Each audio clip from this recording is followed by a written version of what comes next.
Yeah, I think Royce is a complete back. He can run it, catch it. He can block when we need to call on him to block, and I think he's doing well.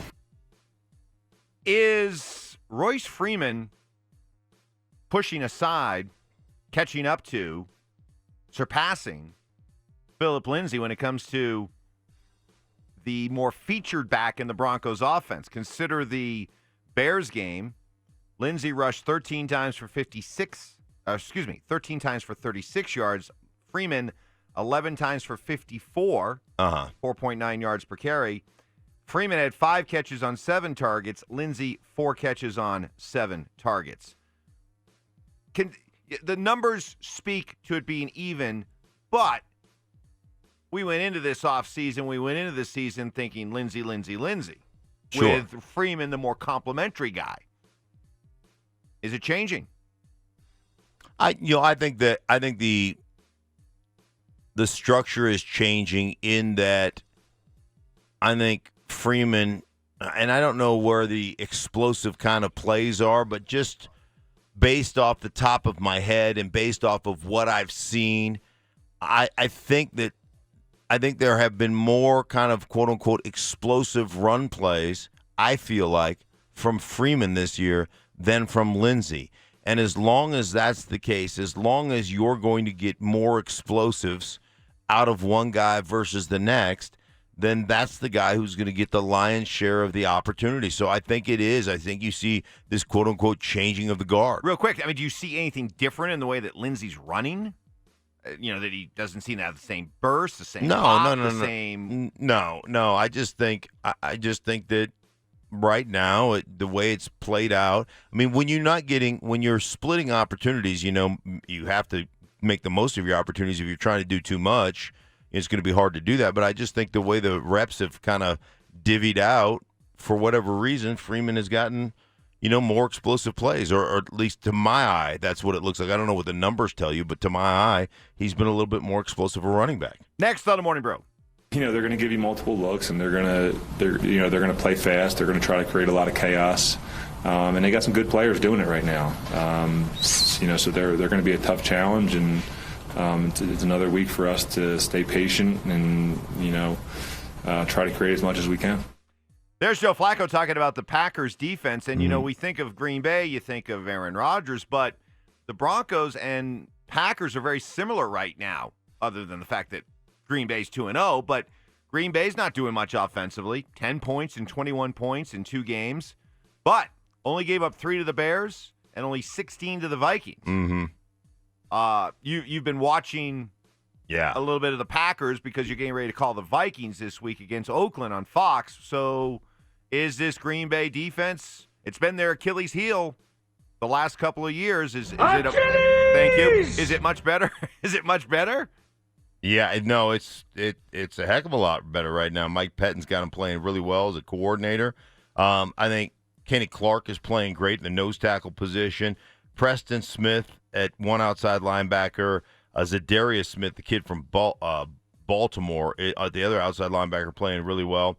And so Amos and Kevin King, their corners are playing better. I tell you what, they're aggressive. They get into a lot of bear front nickel stuff. So they get all 3 guys inside covered, guard, center, guard. And their outside linebackers playing outstanding. They're a really good football team.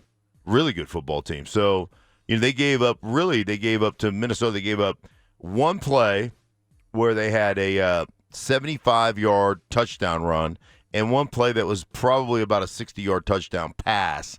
And it was almost played perfectly because they were playing what they call a cut cover 3. So, what that means is that when you get like a post player, you get a guy running the seam or running the post, that corner's got him. And when you're cutting, so they had an over route, so the safety in the middle of the field jumps the over, so that backside corner has to replace. And he was like, literally, I thought he was going to pick it. He was a half a step short. So they had 2 plays that totaled probably 160 yards. And other than that, offensively, they did nothing. So they gave up 2 big plays in that game, Green Bay. So they're an outstanding defense is what I'm trying to tell you. Next on the Morning Brew. Yeah, I'm sure they're gonna try to scheme some stuff up, and as well as those guys are probably chomping at the bit to hit home on the quarterback, and then and on the flip side of it, we've probably given up too many sacks. So I know those guys are gonna see an opportunity in front of them, and we know we're gonna get their best shot. Cram it up your cram hole, LaFleur. Yeah, that's Matt LaFleur, the Packers coach. Suck. There it is, Matt LaFleur. And all that offseason talk about, him and Aaron Rodgers not exactly seeing eye to eye. And You done messed up, Aaron! And Rodgers wanting more freedom at the line of scrimmage, and LaFleur saying, no, go to the line of scrimmage with 2 plays. You have the freedom to call one play or the other. Well, I just mentioned the offense hasn't been playing that well. He said that he expects the Broncos to dial up some stuff schematically for Von Miller, Bradley Chubb to get him going. But Vic Fangio came out yesterday and said, he's not going to try to do anything. You can't do anything early in the game just to get a guy, especially a defensive guy, going. Do you agree with that? I mean, can you do that? Can you dial up something X's and O's wise that can get, Von Miller engaged and into the game? Well, what you can do, I think to say that Von Miller isn't engaged and in the game, I think that's unfair. I think we talked about this yesterday, that, the idea that he's taking plays off. Well, okay. You can put on that defensive tape and see a lot of guys But run far away. Yeah, but Von Miller's not a lot of guys. I'm just telling you, Mike. I mean, you can see that in any defensive tape when the play is that far away and your responsibility is reverse. Like, all right, so he trotted.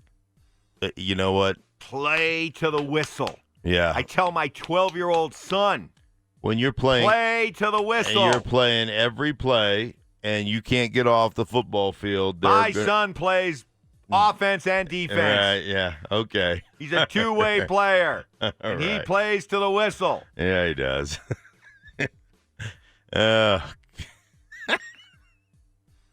Just all right, Brady. You're doing great. Me. I always volunteer to work the chain so I can be right on the field. Oh yeah, so you can scream.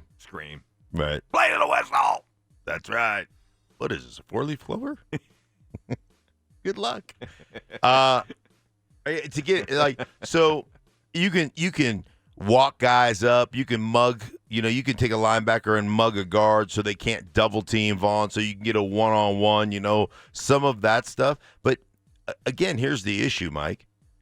Do our linebackers, if they mug up there, how apt are they to get in the underneath coverage aspect of the game? So if you've thrown a quick slant, I mean, how are they going to be able to walk? Like Luke Kuechly will walk up and mug a guard so you can get a 1-on-1, and then he'll be 20 yards deep before the flash of an eye, and he'll be right in a passing lane. Our underneath coverage isn't that good. And I think when you talk about doing stuff like that for Vic Fangio, he understands the depth issue that we have there. He understands that, hey, listen, if we do this, the bottom line is if we don't get home and they have the right route run, that's an explosive we're giving up. So, pick your poison.